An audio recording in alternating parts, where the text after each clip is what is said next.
आप सभी का मेरे चैनल में स्वागत है। मेरा नाम हर्षिका है। हमारी आज की न्यू वीडियो है kundalini the goddess of rebirth. सबसे पहले तो मैं माँ कुंडलिनी के बारे में बताना चाहूँगी। माँ कुंडलिनी एक ऐसी रहस्यमयी देवी है जो रीबर्थ दे सकती हैं। रीबर्थ यानी कि मुक्ति, जिसे हम मोक्ष कहते हैं, लिबरेशन कहते हैं। यानी कि एक ऐसी स्टेज जहाँ पे आपकी आत्मा को बार बार जन्म नहीं लेना पड़ेगा, वो आज़ाद है, वो मुक्त है। क्योंकि जब कोई अर्थ पे एक बार इनकारनेट हो जाता है तो उसकी जो आत्मा होती है वो बाउंड हो जाती है अर्थ से, और उसे बार बार जन्म लेना पड़ता है। लेकिन जब वो अपने अंदर माँ कुंडलिनी को जागृत कर लेता है और कुंडलिनी असेंशन जर्नी को कंप्लीट कर लेता है, तब उसकी आत्मा को मुक्ति मिल जाती है और वो हायर डायमेंशन की तरफ जा सकते हैं और वो दोबारा से जन्म लेने के लिए मजबूर नहीं है। कुंडलिनी एक बहुत ही ज़्यादा शक्तिशाली और एक बहुत ही रहस्यमय देवी है। मतलब कि जिसके बारे में कोई नहीं जानता, सिर्फ वही उनके बारे में जान सकता है या बता सकता है जिन्होंने उनका अनुभव किया हो। मतलब एक ऐसा साधक जिसने अपने अंदर माँ कुंडलिनी को जागृत करा हो, कुंडलिनी साधना करी हो, माँ आदिशक्ति की साधना कर रखी हो, 10 महाविद्याओं की साधना कर रखी हो, जिसके अंदर खुद शक्ति जागृत हो, वही माँ कुंडलिनी के बारे में बता सकता है। और रीबर्थ मिलना एक बहुत ही ज़्यादा एक लंबी यात्रा है, जिसके अंदर आपको बहुत तरीके की कठिनाइयों, कष्टों का सामना करना पड़ेगा, तब आपको रीबर्थ मिलेगा।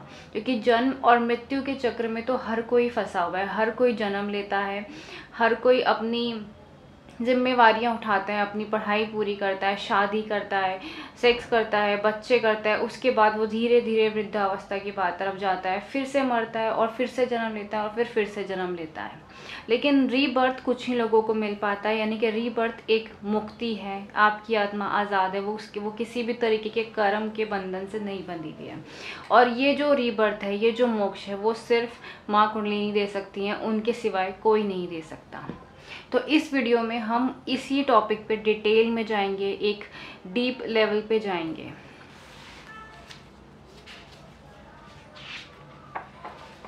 सबसे पहले तो शुरू करने से पहले यहाँ पे मैं आपको कुछ डीप इन्फॉर्मेशंस देना चाहती हूँ। यहाँ पर एक कार्मिक साइकिल को दिखाया गया कि जब भी कोई ह्यूमन लाइफ के अंदर आता है, यानी कि जब वो बर्थ लेता है, जब एक आत्मा एक गर्भ के अंदर प्रवेश कर जाती है, क्योंकि एक शरीर तभी बनता है, एम्ब्रियो अगली वाली स्टेज पे तभी जाता है जब उसके अंदर एक आत्मा बनती है। फर्टिलाइजेशन होने के बाद अगर उसके अंदर कोई आत्मा नहीं आती है तो वो फर्टिलाइजेशन फेल हो जाता है। वो आगे वाली स्टेज यानी कि एम्ब्रियोजेनेसिस या फीटस फॉर्मेशन तभी होता है जब उसके अंदर एक आत्मा जाती है। और जब कोई जन्म लेता है, यानी कि जब एक आत्मा एक अपनी बायोलॉजिकल मदर के शरीर के अंदर जाती है, एक वॉम्ब के अंदर जाती है, तो उसके अंदर तो जाने के बाद वो अपने फादर और मदर दोनों का डीएनए ले लेती है। एक आत्मा के पास अपना एक अलग डीएनए होता है, ये उसे इथरिक डीएनए कहता है। ये डिपेंड करता है कि वो जो आत्मा है वो किसकी है, वो एक नॉर्मल ह्यूमन सोल है, वो एक स्टार चाइल्ड है, या फिर कोई एलियन हाइब्रिड है। तो जब भी एक सोल एक इन बायोलॉजिकल मदर के शरीर के अंदर जाती है तो वो अपने फादर और मदर दोनों का बायोलॉजिकल डीएनए ले लेती है। और जो ह्यूमन बायोलॉजिकल डीएनए है, वो डीएनए 90%, जो ये डीएनए है ह्यूमन बायोलॉजिकल, ये डीएनए 90% जंक है। यानी कि इस डीएनए की जो कोडिंग है वो नॉन हिस्टामिन कोडिंग है। 90% इस डीएनए के जो कोडिंग है, CGST जितने भी कोड्स हैं, ये सारे कोड्स खराब हैं। और इस खराब होने का रीज़न ये है कि इस डीएनए में बहुत सारे एक इनहेरिटेंट कर्मा है, एक ऐसे कर्मा जो बिल्कुल भी बर्न नहीं हुए और एक हील नहीं हुए।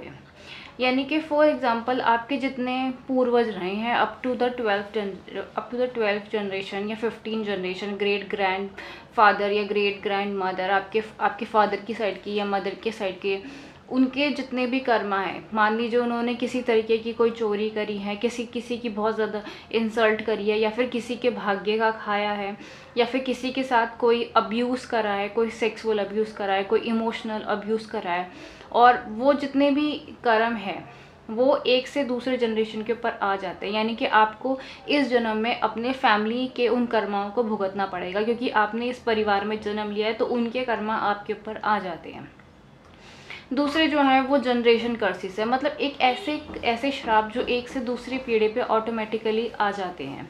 ये जनरेशन कर्सिस होते हैं, जिसमें से कर्सिस होते हैं कि आपकी शादी कभी भी आपके ट्रू लव से नहीं होगी। इसलिए इस ह्यूमन वर्ल्ड में कोई भी अपने ट्विन फ्लेम या सोलमेट से शादी नहीं कर पाता। मोस्ट ऑफ द 90% पीपल अपनी लाइफ एक कार्मिक पार्टनर के साथ ही बिताते हैं, और कार्मिक पार्टनर एक ऐसा पार्टनर होता है जो हमेशा से आपकी एनर्जी को ड्रेन करेगा, जिसके साथ रहकर आपका कोई भी स्पिरिचुअल ग्रोथ नहीं होगी। सो ये कर्स होता है कि आपकी शादी आपके ट्रू लव से नहीं होती है और एक अनवर्थी और इन्फीरियर पार्टनर के साथ हो जाती है, जिससे शादी करने के बाद आपकी जो लाइफ है वो हेल बन जाती है, या फिर आपकी जो सोल ग्रोथ है वो एकदम से बंद हो जाती है, आपकी जो चक्रा सिस्टम है वो बंद हो जाती है। इस डीएनए में और भी बहुत तरीके के कर्स होते हैं। The curse of backwardness, the curse of diversion, यानी कि जब भी आप आगे की तरफ जाएंगे ऑटोमेटिकली पीछे की तरफ जाएंगे, आप अपने स्पिरिचुअल पथ या सोल पर से डाइवर्ट हो जाएंगे और दूसरे रास्ते पे चले जाएंगे। इस डीएनए के अंदर ट्रांसजनरेशन ट्रॉमास होते हैं, एक ऐसे ट्रॉमास जो एक से दूसरे जनरेशन पे आए हुए हैं। फॉर एग्जांपल, आपके किसी एंसेस्टर ने, किसी फीमेल एंसेस्टर ने किसी तरीके का डोमेस्टिक वायलेंस झेला है या मैरिटल रेप झेला है, और उस टाइम पे अगर उसने ये बात किसी से नहीं कही है या उसे जस्टिस नहीं मिला है, या फिर ये जो उसका ट्रॉमा है उसने हील नहीं किया है, तो वो एक से दूसरे जनरेशन पे आ जाएगा।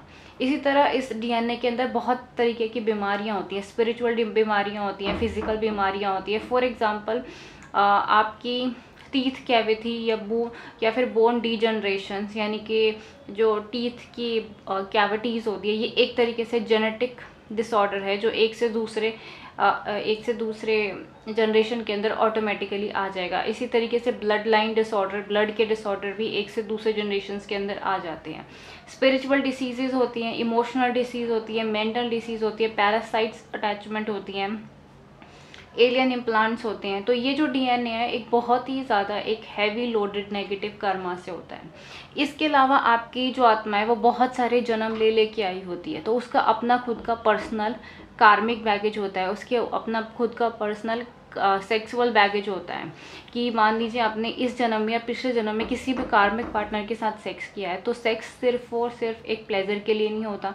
सेक्स एक बॉन्ड और बॉन्डेज दोनों क्रिएट करता है। अगर आपने राइट पर्सन के साथ राइट टाइम और राइट प्लेस पे किया है तो वो बॉन्ड है, अदरवाइज वो बॉन्डेज है कि सेक्स करने के बाद आप उस पर्सन के साथ अपने कर्मा एक्सचेंज कर देते हो।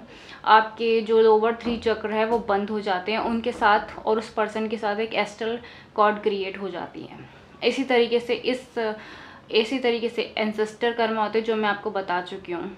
सो इन सब चीज़ों की वजह से, मतलब एक हैवी कार्मिक बैगेज की वजह से, भले ही वो आपके पर्सनल कर्मा हो कि पास्ट लाइफ में आपने क्या कर्म करे हैं, अच्छे बुरे जो भी करे हैं, आपके सेक्सुअल कर्मा हो कि आपके कितने सेक्सुअल पार्टनर्स रहे हैं इस जन्म में या पिछले जन्म में, और एंसेस्टर कर्मा हो।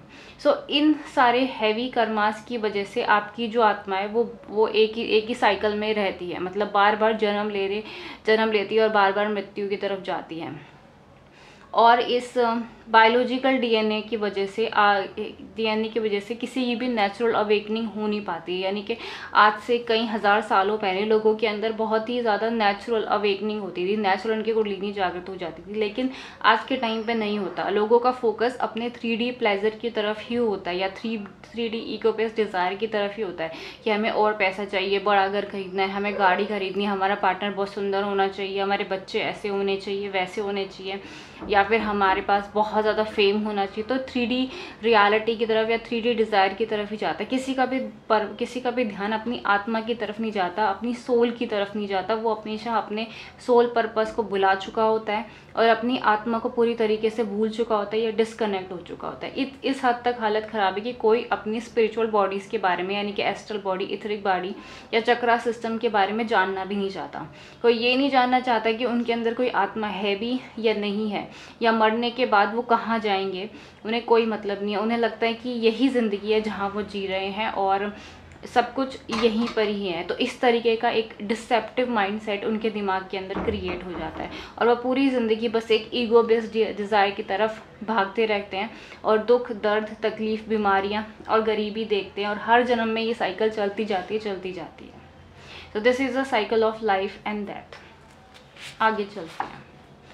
लेकिन जब वो असेंशन जर्नी की तरफ जाते हैं, यानी कि जब उनके अंदर माँ कुंडलिनी जागृत हो जाती है, माँ कुंडलिनी को आदि पराशक्ति बताया गया है कि तंत्र में, कुंडलिनी तंत्र में उन्हें माँ का दर्जा दिया गया। उन्हें सिर्फ एक एनर्जी नहीं माना गया कि वो खाली एक एनर्जी है, वो एक माँ है, और उन्हें आदि पराशक्ति कहा गया। माँ कुंडलिनी को मदर ऑफ द यूनिवर्स कहा गया, यानी कि जब वो अवेकन होती है तो बहुत सारे नंबर्स दिखाई देने लगते हैं, 10 10 11 11 4 4 5 4 5। तो वो एक ऐसी गॉडेस है जिन्होंने ब्रह्मांड को जन्म दिया। वो एक हिरण्यगर्भ यानी कि कॉस्मिक वॉर्म, उससे उन्होंने पूरे ब्रह्मांड को जन्म दिया। इसलिए वो हर एक इंडिविजुअल के अंदर प्रेजेंट होती है। अब कोई किसी भी धर्म का हो, कोई किसी भी मतलब रिलीजन का हो, कम्युनिटी का हो, बैकग्राउंड का हो, सभी के अंदर माँ कुंडलिनी होती है। वो किसी के अंदर कोई मतलब डिफरेंस नहीं करती, हर किसी के अंदर होती है, क्योंकि उन्होंने हर किसी को बनाया, हर कोई उनकी ऊर्जा से जुड़ा हुआ है। तो वो हर किसी के अंदर रूट चक्र के अंदर होती हैं और एक स्लीपिंग फॉर्म में होती है, यानी कि एक सोए हुए अनकॉन्शियस फॉर्म में अंदर होती है। और ये उस पर्सन पे डिपेंड करता है कि वो उन्हें जागृत करना चाहता है या नहीं चाहता है, यानी चाहती है या नहीं चाहती, दोनों के लिए ही और शी। सो माँ कुंडलिनी को आदि पराशक्ति कहा गया, यानी कि एक ऐसी देवी जो डिस्ट्रॉय भी कर सकती हैं और क्रिएट भी कर सकती हैं। उनका एक रूप है डिस्ट्रॉयर वाला। जब वो एक डिस्ट्रॉयर वाली एनर्जी में होती हैं तो उन्हें गॉडेस ऑफ डेथ कहा जाता है, यानी कि महाकाली कहा जाता है, जो हमेशा हर चीज़ का अंत करती है, the goddess of endings and new beginning. और अगर जब वो क्रिएटिव फॉर्म में होती है, यानी कि रचना के फॉर्म में होती हैं, तो उन्हें माँ कामाख्या कहा गया है, the goddess of love, sex and desire, यानी कि एक ऐसी शक्ति जो जन्म और मृत्यु भी देती है, एक ऐसी शक्ति जो रचना भी करती है। और आदि पराशक्ति का एक और भी रूप है, जब वो किसी इंडिविजुअल पर्सन में जागृत होती है, जब वो एक इंडिविजुअल मदर होती हैं, तब उसे माँ कुंडलिनी कहा गया है, द गॉडेस ऑफ रीबर्थ। सो तंत्र में, कुंडलिनी तंत्र में माँ कुंडलिनी को एक ऐसी देवी बताया गया है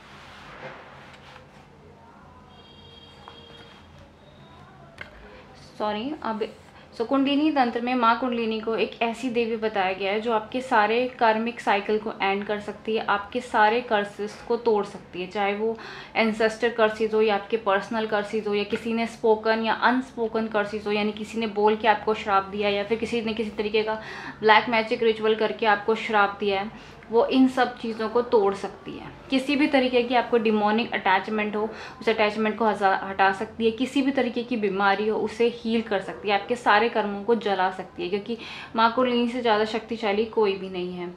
सो माँ कुंडलिनी को एक ऐसी देवी बताया गया जो भोग और मोक्ष दोनों साथ में प्रदान करती है। भोग का मतलब ये है कि आपकी सारी इच्छाएं, मतलब वो इच्छाएं जो आपकी अपनी खुद की इच्छा है, मतलब कि ऐसी इच्छा नहीं जो आपके परिवार ने आपके ऊपर थोपी है या फिर एक बर्डन, नहीं, एक ऐसी इच्छा जिसे आप दिल से चाहते हैं, जिसे आप अपनी आत्मा से चाहते हैं, तो उसे भोग कहते हैं।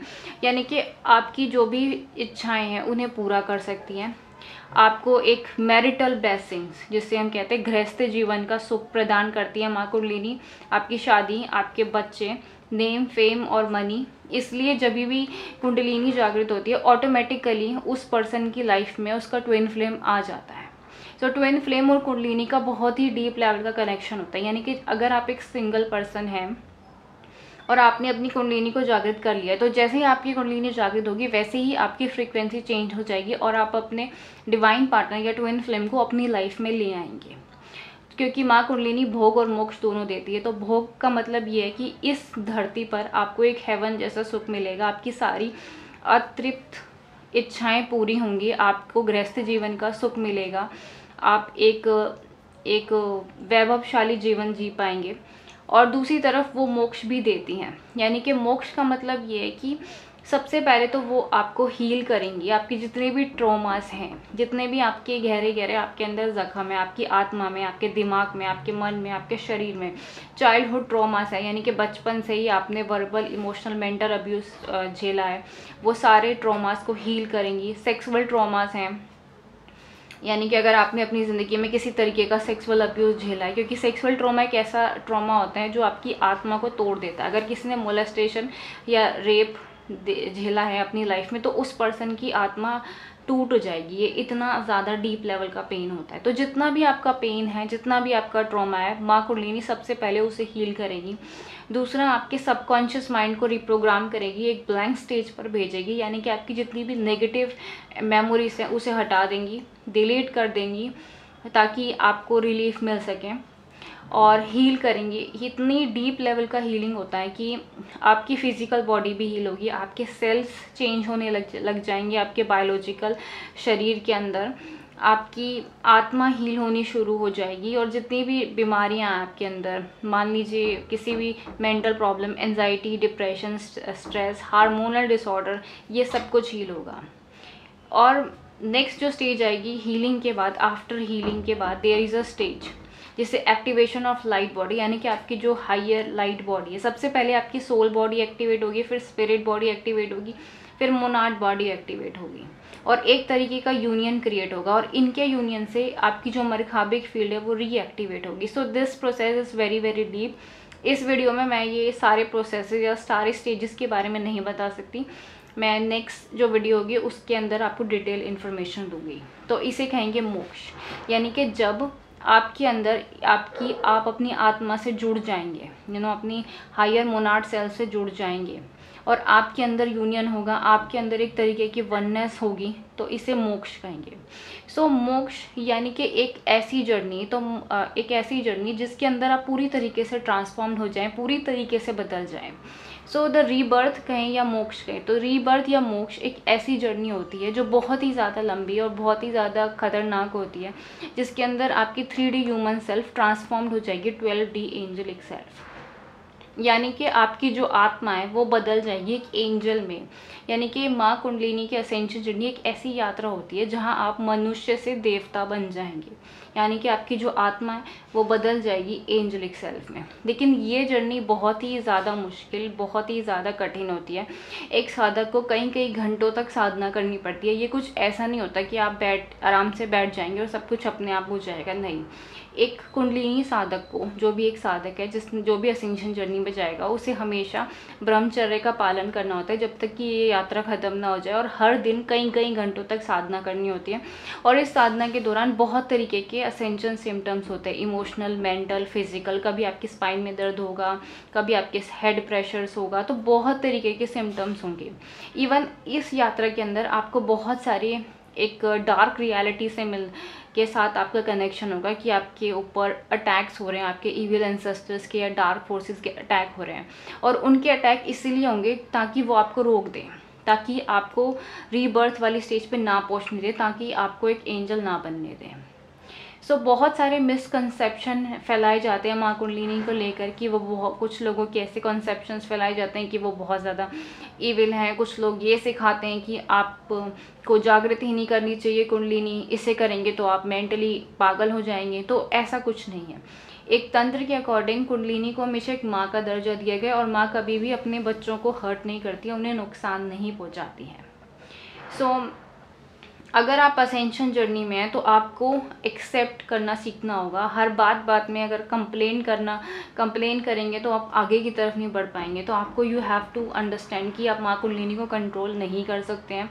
उनको एक्सेप्ट करना, उनके ऊपर पूरा ट्रस्ट करना, अपनी डिवोशंस दिखाना और कंटिन्यू साधना करना, ये करके ही आप अपनी असेंशन जर्नी पे आगे जा सकते हैं। और ये जर्नी बहुत ज़्यादा मुश्किल है, मैं आपको पहले बता देती हूँ। सो ये थी मेरी आज की वीडियो। अगर आपको मेरी वीडियो पसंद आई है तो आप मेरे चैनल को लाइक करें, शेयर करें, सब्सक्राइब करें। और अगर आप सीखना चाहते हैं साधना करना, माँ कुंडलिनी की साधना करना या कोई और साधना करना, 10 महाविद्याओं की या चक्र साधना करना, तो आप मुझे ईमेल कर सकते हैं। और इसके अलावा अगर आप रीडिंग लेना चाहते हैं, twin flame reading, soulmate reading, career reading या किसी भी तरीके की एस्ट्रोलॉजिकल रीडिंग, तो आप मुझे ईमेल कर सकते हैं। मेरा ईमेल आईडी नीचे दिया गया है। और अगर आप चाहें तो डीप इन्फॉर्मेशन के लिए मेरी बुक पढ़ सकते हैं जो अमेज़ॉन किंडल में अवेलेबल है। So thank you so much for watching.